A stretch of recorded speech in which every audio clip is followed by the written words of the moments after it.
Well, as we've said a number of times already, I just want to wish every dad in the house a happy Father's Day. It's a joy to be able to celebrate with you this morning. And thank you so much again, as Alan shared, just on behalf of my family for praying for Lisa and I over the years. And as we've gone down this road of 6 years, hoping and praying for a little one, and then to be able to share this moment with you this morning is unbelievable. I just want to, again, thank you so much from the bottom of our hearts. It's a joy to be a part of a community like this and to have so many people loving for us and praying for us. It's a joy. So I'm a little emotional this morning, as you can tell. It's just like, wow, I can't believe that happened. And as a family, we're kind of going through a journey of a sea of emotions over the last couple weeks, and then the next few weeks is with Alan's retirement looming, and as he mentioned, his sermon series coming up, the last two, and it's just like, oh man, I don't even know if I can handle that. So been to Costco a few times to get some Kleenex, and it's been great. So hopefully we'll make it through the month of June as a family, and if not, well, we'll see what happens. Anyways, it's great to be with you and to conclude this series. I want to start off by telling a story. It was a number of years ago. I was a kid, and I had a friend that lived next to my grandmother's house. His name was Craig.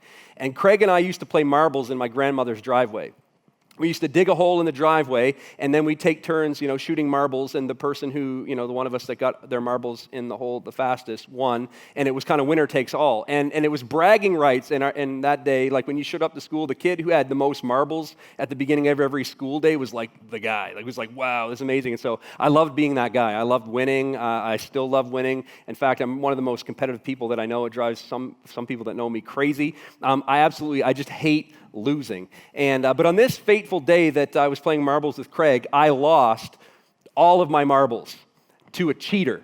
See, Craig was a cheater, and he cheated, and then to make it worse, he denied the fact that he cheated, and it drove me crazy. I still have issues today because of it, and so he wanted to take all the marbles, and I wouldn't let him have it, so we started fighting right there in the driveway, and it was getting heated really quick when all of a sudden, Craig let out this high-pitched scream that was like, I didn't even know it was even possible to have that high of a pitch scream. And you got to remember, these were the days before skinny jeans, okay? So it was like, this was a high pitch scream. Because what happened, my grandmother was watching this whole thing transpire from out her kitchen window, and she had seen enough and heard enough and had enough, and so she came storming out of the house, yelling words that we couldn't understand, and her hands were all flared all up above. And as if that was bad enough, to make matters worse, she was still wearing her mint green bathrobe, and her hair was up in these colorful curlers, and her false teeth were still in the cup next to the bathroom sink. And I mean, it looked like something out of The Walking Dead, right? And Craig vanished. He just was gone. And even though I lost at marbles that day, thankfully, due to my nanny, Craig left all of his, and I kept them all. And like Craig, what we've been saying for the last number of weeks is you're losing your marbles, whether you realize it or not, that this one and only life is for keeps. And so we have to make sure that we make every marble every week count. And so the goal throughout this series has been to give you 6 principles, to give myself, quite honestly, 6 principles that will help you and I as we're present in the lives of the next generation. That's whether or not you're a parent, a grandparent, an aunt, an uncle, a teacher, a coach, maybe you're a volunteer. That as you're present in the lives of the next generation, we want to give you and I the tools that we need to be the most effective. And if for one reason or another you've missed any or all of the series up until this point, I would encourage you to go to our webpage at bridgechurches.ca, and you can get caught up there if you have sleep apnea. My sermons are great for that too. But go to bridgechurches.ca and check those out. One of the things that's happened throughout this series that's been really humbling for me is after the messages, I kind of go out into the lobby and shake hands and give smiles and do all that. And I can't tell you how many parents who have kids that are older have come up to me throughout this series, more than probably any other series I've ever done, and said, wow, I wish I had heard that message when I was younger. And on one hand, that's encouraging to me as a communicator, but on the other hand, the more I think about comments like that, the more tragic they echo in my heart and my mind. I think about, like, wow, that's kind of sad, because what they're saying without saying it is, I hope that other parents don't make the same mistakes that I made.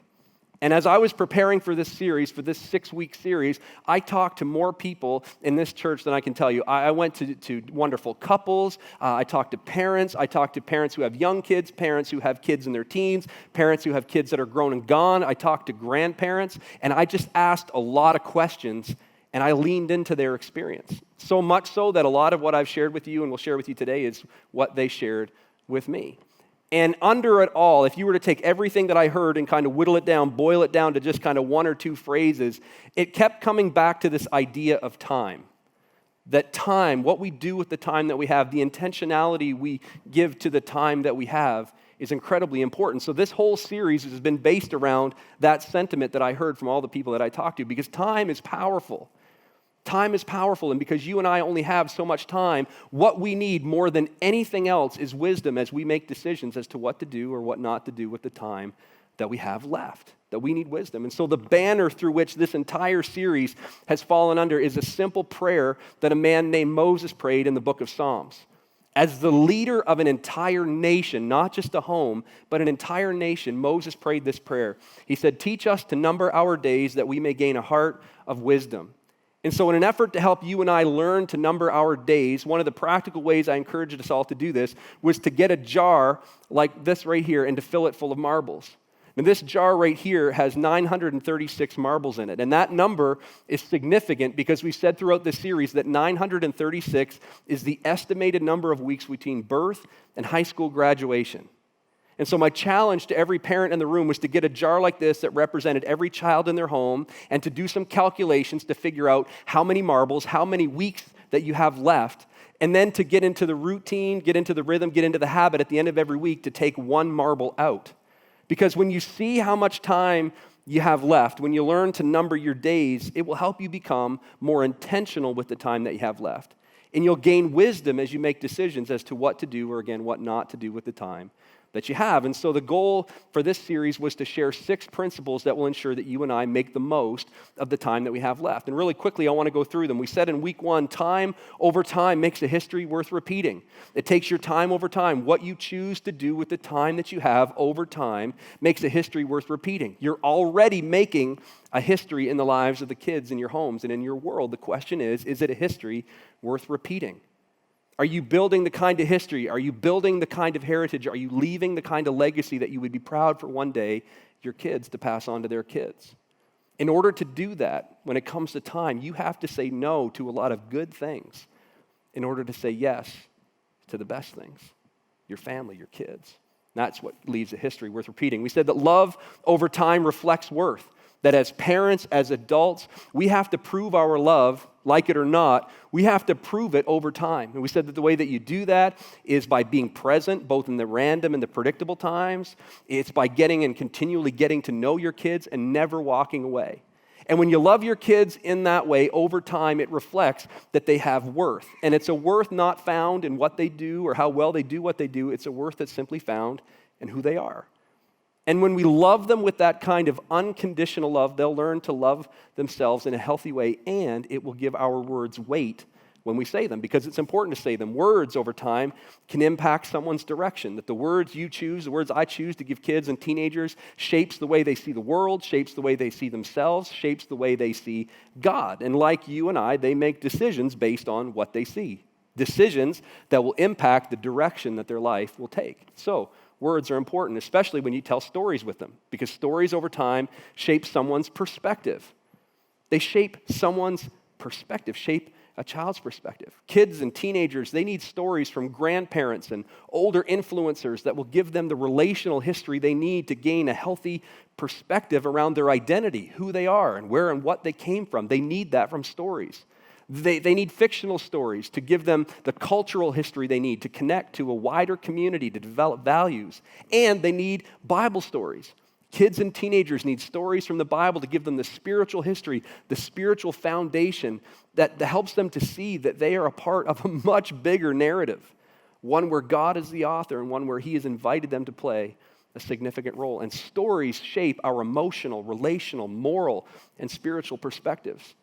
Stories are incredibly important, and Jesus told stories time and time and time again to give us a glimpse into who God is and what God is like.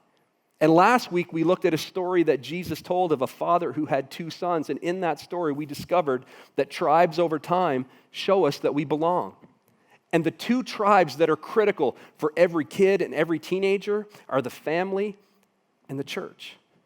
They're vital. Every kid, every teenager needs to be connected and sense that they belong to the family and to the church. Why those 2? Because more than any other tribe they could ever be a part of, the family and the church can offer 2 things that no other tribes can offer. Number 1, they can instill a sense of belonging that's rooted in grace. That the family and the church can be the two places in their world where they can be known and forgiven no matter what has happened or what's going on in or with their lives. The church and the family can do that. And they're the only two tribes, let's be honest, they're the only two tribes that are forever. Your family's forever, and the church is eternal.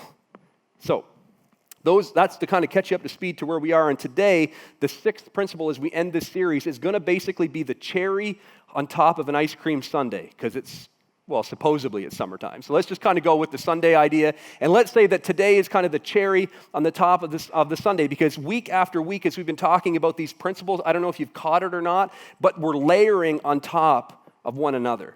That these ideas, these principles flow into one another, that they're in order for a specific reason and a specific purpose. And today is going to kind of serve as, again, the cherry on the top, that they're layered for purpose. And we need to pay attention to it, and we need to be intentional about the way that these are ordered. We need to be mindful. Now, as I say all that, let me also say that, to be honest, as important as it all is to be focused and mindful and to be wise and all these other things, sometimes, if I could be honest with you, we just think too much.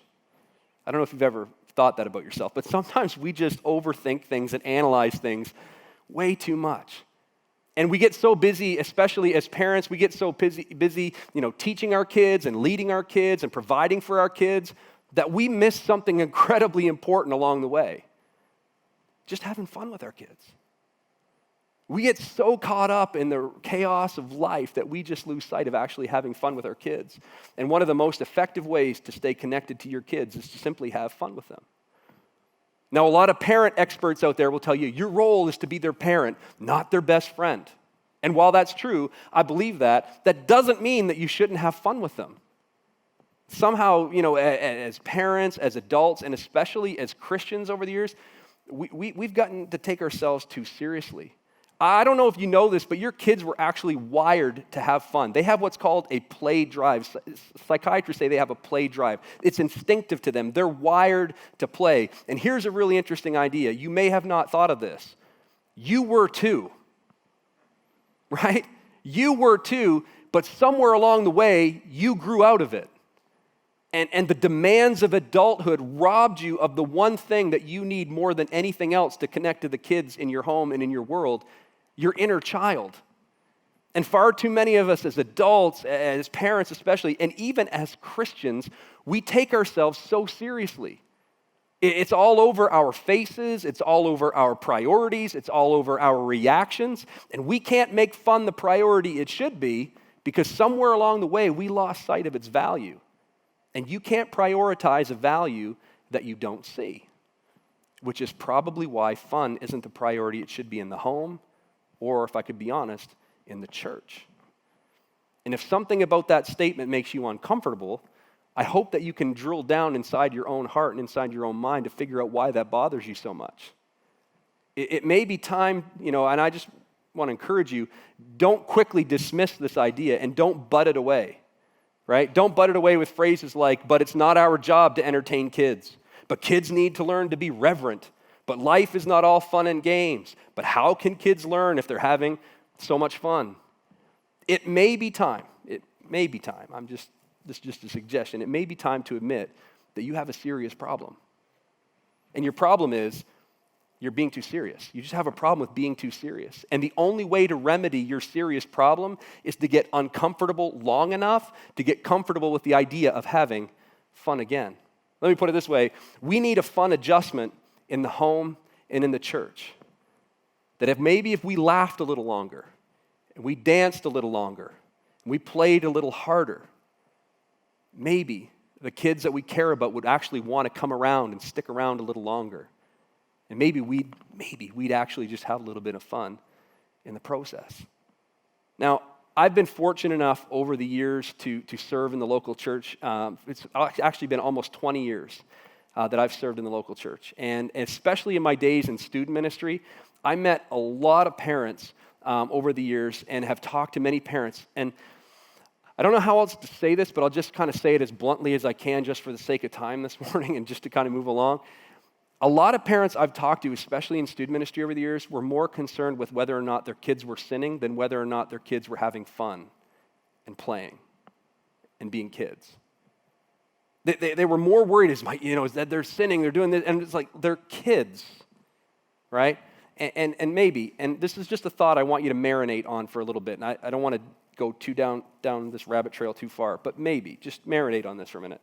Maybe it's more of a sin not to have fun than it is to do some fun things that are considered sin by some people. Now, I'm not talking about sex, okay? So let's just get that off the table. Deep breath. And please hear me, because I'm worried about my inbox on Monday morning. I'm not trying to diminish the destructive power of sin. And I'm not saying that we should not be mindful, that we should not pay attention to God's parameters and what he's established through his word. I believe with all of my heart that anytime we step outside of what God has provided in terms of boundaries for our lives, he put them there, those guardrails there for a reason. It was for our protection. It was to keep us safe. It was to keep us living a vibrant, healthy life. Anytime we step outside of those things, it always ends up in grief, regret, destruction, always. But in the moment, sin's fun. You're tempted for a reason, right? It's called temptation for a reason. It's appealing to us. But somewhere along the way, and I don't know when it was and I don't know where it was, somewhere along the way, as a church, we made the mistake of thinking it's a sin to have fun. Somewhere along the way, that happened. It's a sin to have fun. Sin and fun are not synonymous. They're not. We need to kind of rethink and have a fun adjustment in our lives. We need to pay attention to God's word. We need to make sure we are clear on what God has established for us in terms of guardrails and boundaries. But we need to make sure that we don't call things sin that's actually having fun. We need to be very, very mindful of that. God seemed to take fun seriously. So much so that when he calls us to focus on our relationship with him, he calls us to sing and to dance and to celebrate and to eat and to drink lemonade and to enjoy life, right? God basically, when he calls us to view our relationship, our connection to him, he wants us to see it as a vibrant relationship to engage in. Not some object that we put up on a mantle that we view from a distance and kind of, oh, there he is. That's not what he intended it to be.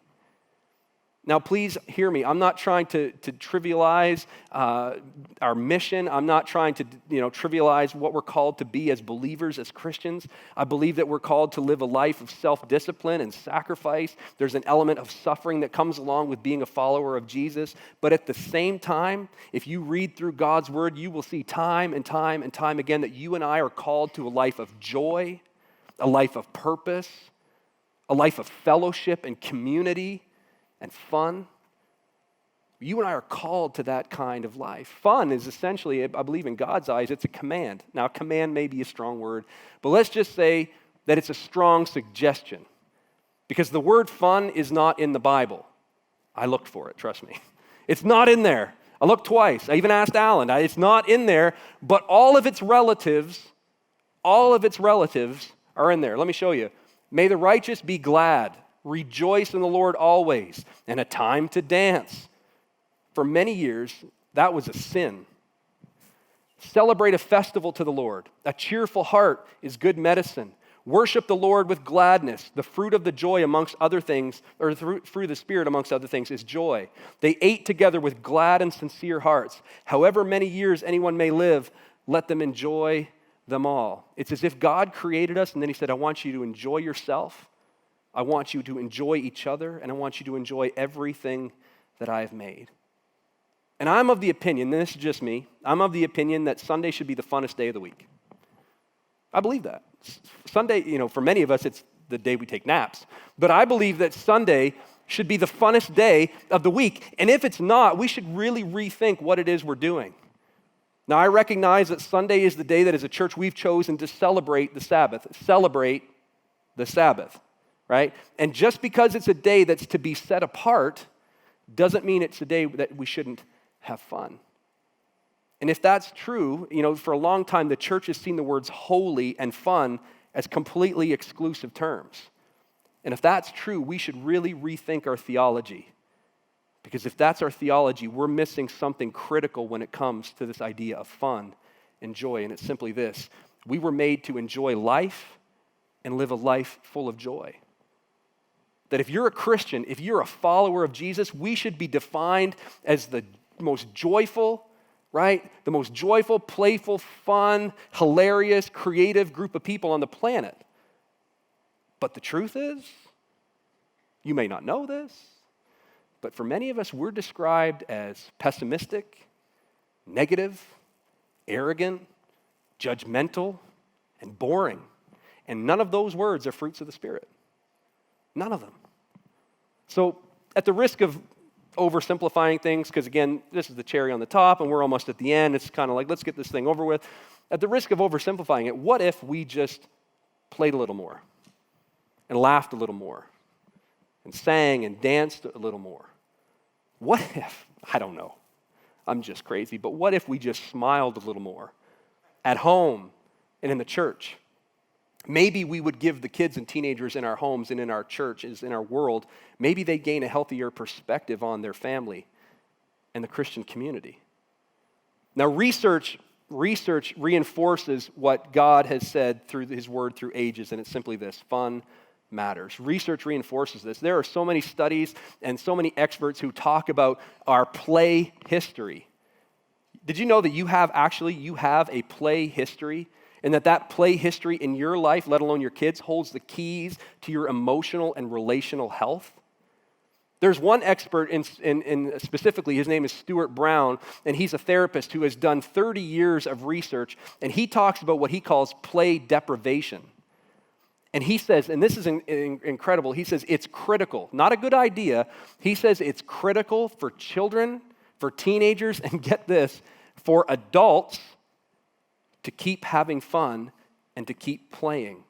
Not on a screen, and not just with a friend, but with groups of people. In fact, he says, more than anything, it's vital that families, kids, teenagers, and adults play and have fun together. It's not just for your kids, it's for you too.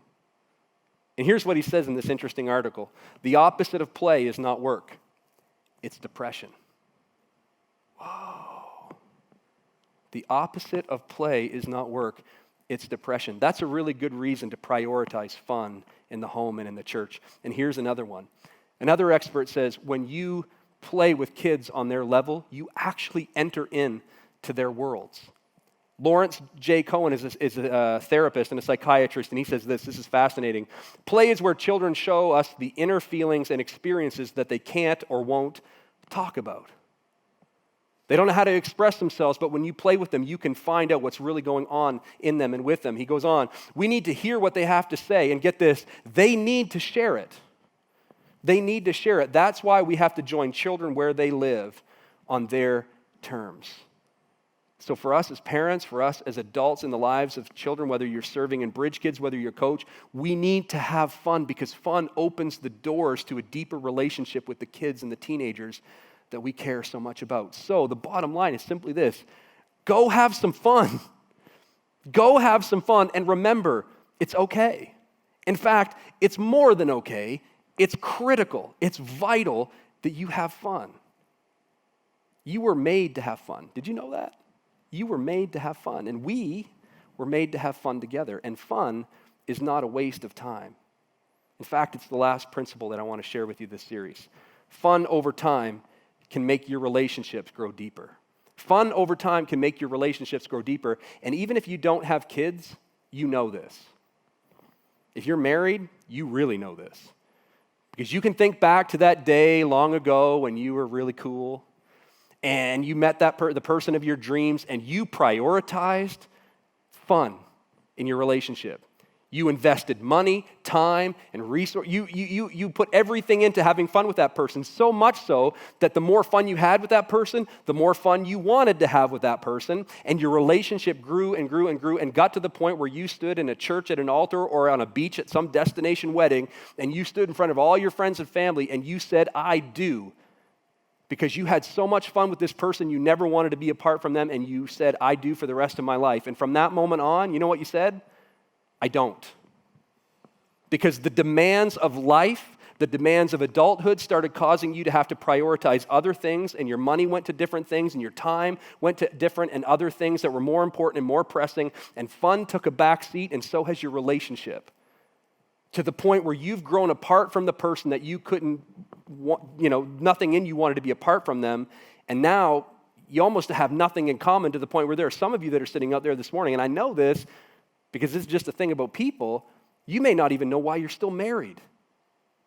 And it's not because you didn't love one another back then and you had so much fun together back then, but you lost sight and you lost the priority of having fun together, and your relationship has grown apart because of it. Fun over time can make your relationships grow deeper, and not having fun over time can do the opposite to your relationship. So really quickly, as we close out this series and we close out this morning, I want to quickly share with you 4 reasons why this principle is actually more than the cherry on top. Why this principle is critical for us to pay attention to in our homes, in our lives, in our relationships, in our marriages, and as parents. And they're quickly these. Fun over time convinces your kids you actually like them. Your kids may know you like them, they may believe that, but they may not feel like you like them. And the only way they're going to be convinced that you actually love them, that they're going to actually feel like you love them, is by over time you actually proving you enjoy just being with them. And one of the best ways to prove love, and there's other ways, if you missed it, go watch part 2 of this series. We talked about, proving love over time, but one of the best ways to do it is actually just having fun with your kids. It convinces kids that you actually like them. You know what I've heard more and more in student ministry, and this is just, if you can lean in for just a second, grandparents in the room. In my 15 years of student ministry, I've had teenagers tell me that their grandparents liked them more than their parents. Why? Because their grandparents had more fun with them than their parents did. Pay attention to that. Pay attention to that. Don't ever let your grandparents do anything more than pay for stuff. Just don't do that. Did you get that? Fun over time reconnects. Fun over time reconnects what's been disconnected. Therapists know something we need to learn as parents and as adults. Having fun breaks down walls. Any top organization recognizes, and they're pouring more and more of their resources into their staff having fun together, because they recognize how quickly relationships and bonds and sense of team can be established through having fun together. It reconnects what's been disconnected. My 13-year-old daughter, Emma, just stood right here on the stage with us. And many of you know that our story is that my daughter lives northwest of Toronto, and she only comes home to be with us 1 weekend a month. In the summertime, we get her for 2 weeks at a time, which I'm really excited about. Come on, summer. I don't even care if it rains all summer, which is probably going to. I just want her to be with us for 2 weeks at a time. But the point is, time and distance disconnects us. But when she comes home and we have fun together, so quickly does it reconnect us. There's nothing like having fun together. And in those fun moments, things are said and conversation happens and hugs are given and smiles are had. And it just reconnects what's been disconnected. Fun over time fosters resilience. And this may come to a surprise to many of you, but life is hard. Life is hard. And if you want your kids and your teenagers to push through, difficulties, heartbreaks, tragedies, and disappointments, if you want them to push through those experiences, they need memories of happy moments that will remind them that life goes on. And that the joys of living, loving, and laughing together far outweigh the pain that's inevitably going to come our way. And that fun over time moves us to keep fighting for relationships, even when they get difficult. Fun moves us to keep growing, keep caring, and keep loving, no matter what's going on in us, to us, or around us. And fun over time authenticates forgiveness. Fun is the easiest and best and most effective way to prove forgiveness. Because just think about it. How can you have fun with somebody when you're still upset about what they said or did? You just can't do it. And you can't fake forgiveness, especially with kids. They just know better. They're smarter. And they're going to test you. And a kid may not believe they've been forgiven by you until you take the initiative to have fun with them again. Fun matters. That's why Paul said in Romans, show mercy cheerfully. I mean, how else can you prove it? How else can you prove it? In the 90s, there was a movie called Hook. I don't know if many of you saw this, kind of an old throwback. Robin Williams portrayed Peter Pan, And he wasn't like the vivacious, playful, daring, fun Peter Pan. He was Peter Pan as an adult dealing with adult issues. I don't know how many of you, anybody see that movie? Yeah, sorry about that. It was not a really great movie. But anyway, the point is, in this movie, you got Peter Pan, and he's an adult dealing with adult issues, and he's actually portraying Peter Pan as a dad who has kids. But the problem is he's forgotten how to be a kid. And in an earlier scene in the movie, Peter he snaps at his kids because they've interrupted a business call that he was on, and his wife has seen enough and she's had enough, and she says something to him. Listen to what she says. Your children love you, and they want to play with you. How long do you think that lasts? How long do you think that lasts? Soon, Jack may not even want you to come to his games.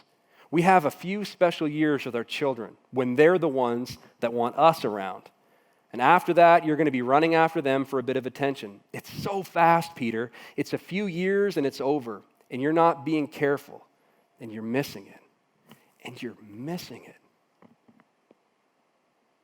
Look, those are strong words. They're words to think about. They're words to reflect on. And here's just a couple more words in closing. Words not from a made-up character in a movie, but words from a man in history. A man named Nehemiah. A man from the pages of the Old Testament, a man who did some incredible things. He was the leader of the rebuilding of the walls of Jerusalem. It's a historical fact. And Nehemiah had a group of people that were working with him. It was an exhausting process. They were faced with opposition. People were saying, oh, you shouldn't be doing that. It's not going to work. And it got to the point where the people that were working with Nehemiah actually wanted to quit. But Nehemiah said something so simple, yet so profound. It's actually a lyric to a song that we sing around here a lot. The joy of the Lord is your strength. The joy of the Lord is your strength. And if that's true, how strong is your home? If that's true, how strong is this church? Now, I'm not saying that we need to, that fun is the most important thing, but if you love your kids and you don't play with them, they may not believe you actually like them. And if we give our kids words that are boring, they may be true, but they may not care to listen. And if you belong to a tribe that never laughs, chances are they're not going to want to be a part of it. Lisa, who stood on this stage with me, oversees and leads our Bridge Kids ministry.